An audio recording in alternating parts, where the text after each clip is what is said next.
দিনেও হাটগুলো পূর্ণ ক্রেতার ভিড়ে সরবরাহ পর্যাপ্ত রয়েছে, চাহিদা বেশি ছোট ও মাঝারি গরুর। গত কয়েকদিনের তুলনায় আজ দামে ছাড় পাওয়া যাচ্ছে কম। পশুর হাটের বেচাকেনার খবর জানাতে এই মুহূর্তে গাবতলী পশুর হাট থেকে যুক্ত হচ্ছেন হাসিব বিল্লাহ, ময়মনসিংহের কাচারি পার্ক পশুর হাট থেকে যোগ দিচ্ছেন হারুনুর রশিদ এবং সবশেষ চট্টগ্রামের নূরনগর থেকে যুক্ত হচ্ছেন শোয়েব রহমান। তবে শুরুতে যাচ্ছি হাসিব বিল্লাহ আপনার কাছে।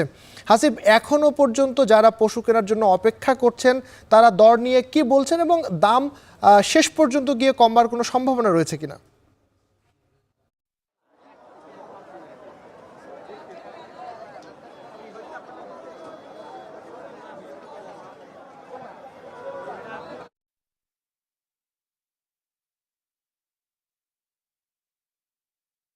এখন বেশ জমজমাট বেচাকেনা, কিন্তু এই মুহূর্তে আমরা যতটুকু দেখতে পেয়েছি মাঝারি এবং ছোট আকারের গরুর সংখ্যা কিন্তু খুবই কম। আর এইটার কারণে আমরা দেখতে পাচ্ছি এই গরুগুলার চাহিদাও বেশি।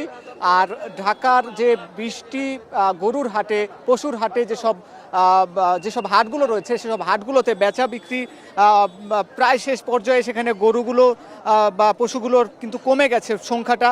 এ কারণে অনেক ক্রেতা এই বিভিন্ন হাট ঘুরে ফিরে কিন্তু আবার গাবতলীতে আসছেন। আমরা কিছুক্ষণ আগে তেজগাঁ হাটে ছিলাম, সেখানে আমরা দেখেছি যে প্রায় 10,000 মতন গরু এসেছিল, তার মধ্যে প্রায় মাত্র কয়েকশো গরু সেখানে আছে। তাছাড়া বেশিরভাগই গরু বেচা বিক্রি হয়ে গেছে, শুধুমাত্র বড় গরুগুলোর কিন্তু বেচা বিক্রি এখনো হয়নি। ঠিক গাবতলী হাটেরও একই চিত্র আমরা এখানে দেখতে পাচ্ছি যে মাঝারি এবং ছোট আকারের গরুগুলো, অর্থাৎ যে গরুগুলোর 1 থেকে 2 লাখ টাকা দাম, কয়েক মনের গরু, এই গরুগুলোর চাহিদা মানুষের বেশি এবং এই গরুগুলোর কিন্তু সংকট কিন্তু দেখা যাচ্ছে। কারণ সংখ্যায় কিন্তু গরুর এই ধরনের গরুর সংখ্যা তুলনামূলক কম।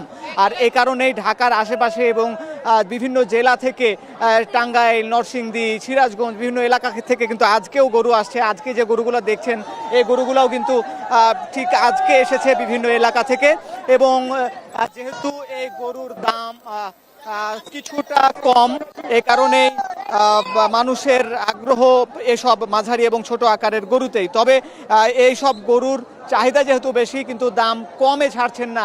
অর্থাৎ গত কয়েকদিন আগে যে এইসব মাঝারি গরুর দাম যেটা কম ছিল, সেটা কিন্তু আজকেও বেশি দামে বিক্রি হচ্ছে কিছুটা, এবং গতকাল থেকে আজ পর্যন্ত বেশি দামে বিক্রি হচ্ছে।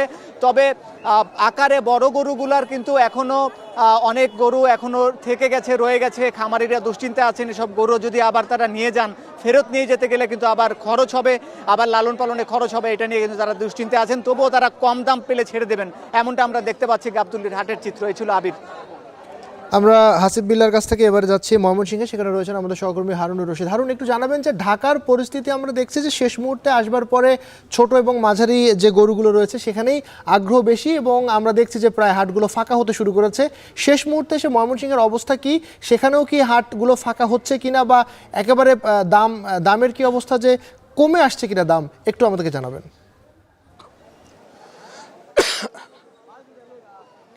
আবির, ময়মনসিংহের কোরবানির পশুর হাটের খবর যদি একটু জানাই, এটি হচ্ছে যে আসলে আমরা যে বাজার পশুর হাটটিতে আছি, এটি হচ্ছে কাচারি পার্ক পশুর হাট। এখানে কিন্তু প্রচুর কোরবানির গরু রয়েছে এবং এ পরিমাণ গরু রয়েছে, তার তুলনায় কিন্তু ক্রেতার সংখ্যা কম, যার কারণে বাজার কিছুটা কম। অর্থাৎ যারা এখানে কোরবানির পশু কিনতে আসছেন তারা কিন্তু কিছুটা কম দামে স্বস্তিতে তাদের কোরবানির পশু কিন্তু কিনতে পারছেন। এবং আমরা দেখেছি যে বিভিন্ন এলাকা থেকে, ময়মনসিংহের আশপাশের বিভিন্ন উপজেলা এবং আশপাশের বিভিন্ন জেলা থেকেও কিন্তু কোরবানির পশু নিয়ে এসেছেন এই বাজারে, কিন্তু সকাল থেকে অবস্থান করছেন। এখনও সেই কোরবানির পশুর কাঙ্ক্ষিত যে দাম সেটি কিন্তু পাননি, যার কারণে বিক্রি করতে পারেননি। যারা বিক্রি করেছেন তারা কিছুটা কম দামে বিক্রি করেছেন, যারা কিনেছেন তারা কিছুটা কম দামে কিনতে পেরেছেন।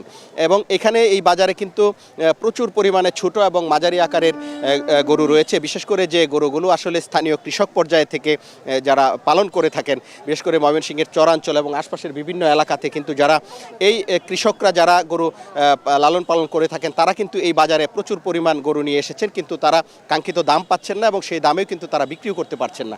এবং কিছু বড় গরু কিন্তু এখানে বিভিন্ন এলাকা থেকে কৃষকরা নিয়ে এসেছেন, যে বড় গরুগুলো আছে সেগুলো কিন্তু বিক্রি হচ্ছে না এবং দাম আশানুরূপ দাম পাওয়া যাচ্ছে না এবং সেগুলোর ক্রেতাও তুলনামূলকভাবে অনেক কম।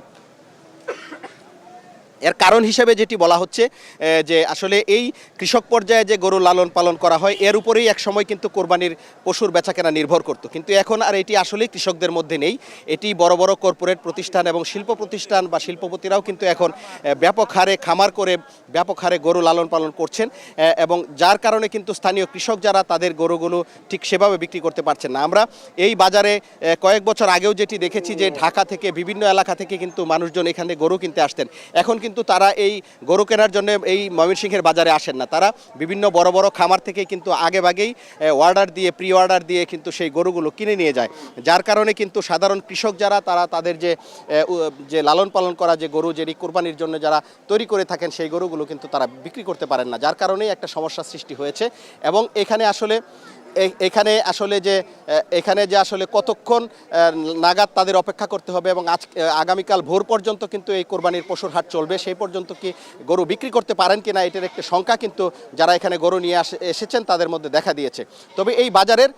তবে এই বাজারের নিরাপত্তার জন্য কিন্তু এখানে আমরা দেখেছি র্যাবের কন্ট্রোল রুম রয়েছে, পুলিশের কন্ট্রোল রুম রয়েছে এবং জাল টাকা শনাক্তের জন্য একটি ব্যাংকের বুথও আমরা এখানে দেখেছি, এবং গরুর স্বাস্থ্য পরীক্ষা করার জন্য আমরা দেখেছি প্রাণী সম্পদ দপ্তরের টিম। অর্থাৎ সার্বিক নিরাপত্তা বেষ্টনীর মধ্যেই কিন্তু এই বাজারটি পরিচালিত হচ্ছে, এবং এখানে যারা কোরবানির পশু বিক্রি করতে আসছেন তাদেরকে যথাযথ নিরাপত্তা দেওয়া হচ্ছে, এবং যারা বেচাকেনায় যারা অংশগ্রহণ করবেন তাদের যেন কোনো সমস্যা না হয় এই বিষয়েও কিন্তু এখানে বাজার কর্তৃপক্ষ আসলে তারা নজরদারির মধ্যে রেখেছেন।